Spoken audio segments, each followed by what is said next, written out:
Hi, welcome to Querying Culture, where we examine TV, movies, video games, music, and anything else I feel like talking about from an LGBTQ perspective. Let's talk about Buffy the Vampire Slayer some more! Today, we're looking a bit more at how lesbianism is handled in general, dead lesbian syndrome, and Buffy's queer fanbase. For the most part, lesbianism is handled pretty respectfully, and it seems like there was a conscious effort to represent our queer women positively. In my last video, I failed to mention that Buffy's sister Dawn, played by Michelle Trachtenberg, ships the hell out of Willow and Tara. She is the most invested in them as a couple, and is super stoked when they get back together, and it is just adorable. I just realized that's what I want to do. Fight evil, help people. I think it's worth doing. And I don't think you do it because you have to. It's a good fight, Buffy, and I want in. After Buffy, Willow is probably the next most important character in the series, except maybe Angel, but he got his own series, so let's not worry about him. Willow is beloved by our main cast, and although she does have flaws and makes mistakes, especially in season 6, she is a good person. While Buffy is obligated by destiny to save people and fight evil, Willow chooses it. By helping Buffy in the early seasons, Willow discovers an aptitude for magic and realizes that she has the potential to make the world a better place. I also like that Willow is flawed. If she had been some perfect, always noble Mary Sue, it would have made her less realistic and the representation less credible. As far as stereotypes go, we don't get too many of the big ones. Our lesbians are not bitter against men. The show even goes out of its way to note that being gay isn't about that. You're lesbians, so the hating of men will come in handy. Well, it's not really so much about hating the men. We're more centered around the girl on girl action. And men really like to watch that kind of stuff, don't they? Well, I guess it's natural for guys to be interested in it. God, what kind of lesbians are you? If you love men so much, go love men! I said before that I feel like there's a stereotype of earthy/hippie lesbians, and you could certainly make a case for that with both Willow and Tara. Being witches makes them a tad hippie-ish, since they're like in tune with nature or whatever. And I'm sorry, but just look at their clothes. But at least this is balanced out a bit by the fact that Willow is also really into science and computers. I'll also point out that there is a trope in media of the magical queer that can be applied to Willow and Tara in a super literal way. I do wish we had seen more of Willow's emotional journey and struggle as she comes to terms with being gay, and more of how the people around her dealt with it. I also would have liked to see more of Willow and Tara both having to overcome some prejudice or hardship of some kind, but there's hardly any, other than the stuff with Tara's family I mentioned last time. On the whole, frankly, it's a bit too easy. However, you could definitely make the argument that it's a good thing that being gay isn't a big deal in the show, because it helps to normalize non-hetero orientations for straight audiences, and probably helps viewers to accept themselves as being LGBTQ, as we saw our queer women generally accepted by society.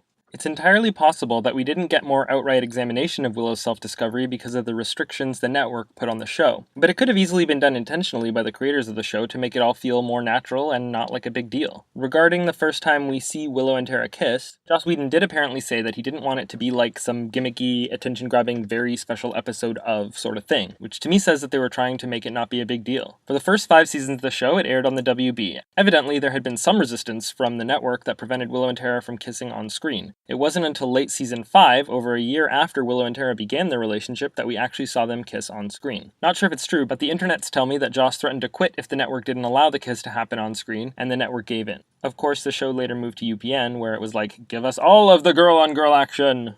Alright, I've put this off long enough. You think you could just do that to me? You think I'd let you get away with that? Think again.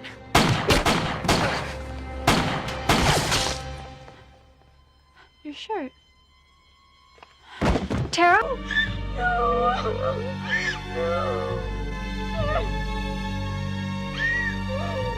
There's a media trope referred to as bury your gays or dead lesbian syndrome. Put simply, very often queer characters don't get a happy ending. If 2 gay characters are in a relationship, there is a high likelihood that one of them will die. I can't help but wonder if this is done either consciously or unconsciously in media to caution against homosexuality, like, don't be gay or you'll have a tragic life and be punished. So, Tara dies tragically and horribly, and it is devastating. People have often cited this as an example of dead lesbian syndrome. However, it doesn't entirely apply here though, since the trope requires that the surviving partner be alone at the end of the story. At the end of the TV series, Willow is in a relationship with Kennedy, which I guess is better than being alone. I suppose you could still make an argument for this trope though, since Willow and Tara are queer OTP. Of course, in the comics, Willow and Kennedy broke up and Willow is currently single, But it's not over yet, so who knows what kind of an ending Willow will get. I like to think they'll give her a happy one. Also, according to Joss Whedon, Tara was killed to motivate Willow's development. Willow's arc had been planned years in advance and would have played out the same way if Willow had been straight. Her development would have been motivated by the death of a male love interest instead. So at best, it could have just been an unfortunate coincidence, and giving her a new girlfriend later does serve to offset the trope a bit.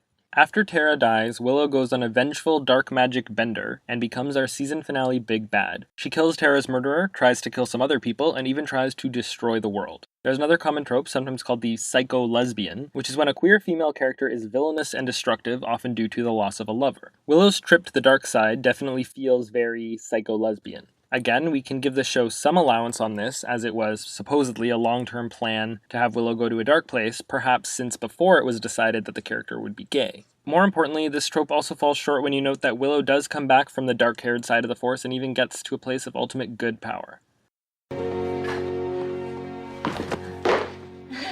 That was nifty. Buffy as a series has a pretty solid LGBTQ fanbase, and there are many theories as to why. The most obvious would be that it has queer characters represented positively. Despite how it ends, Willow and Tara's relationship is so charming and beautiful. For many queer viewers, it either reflected their own relationships or depicted the relationships that they wanted to have. A same-sex love story was something we had not seen a lot of at the time. Some have argued that gay men in particular tend to idolize female characters who are highly feminine and/or those who are empowered. Buffy, the character, fits with both of these things perfectly. She's kind of a girly girl, likes pretty clothes and makeup, but she also kicks so much ass. There's also an element of the outsider, especially during the high school years. Buffy has a major secret that makes her different from other kids, which a lot of us can relate to. Buffy even has to sort of come out as a Slayer to her mother, and that whole process works as a nice metaphor for coming out as LGBTQ. Honey, are you sure you're a vampire slayer? I mean, have you tried not being a slayer? It's because you didn't have a strong father figure, isn't it? A case could certainly also be made that it's because the show subverts so many gender norms, and since our experiences often don't fit with stereotypical gender roles. Well, whatever the reason, Buffy's heart or her shoes, I'm certainly glad we got it. What do you guys think? How does this series represent queer characters? Do dead lesbian syndrome and/or psycho-lesbian apply? Why does the show have such a large queer fan base? Scroll down to the comment section and drop some opinion bombs. Thank you so much for watching, and please tune in next time when we will look at the minor queer male characters in Buffy the Vampire Slayer.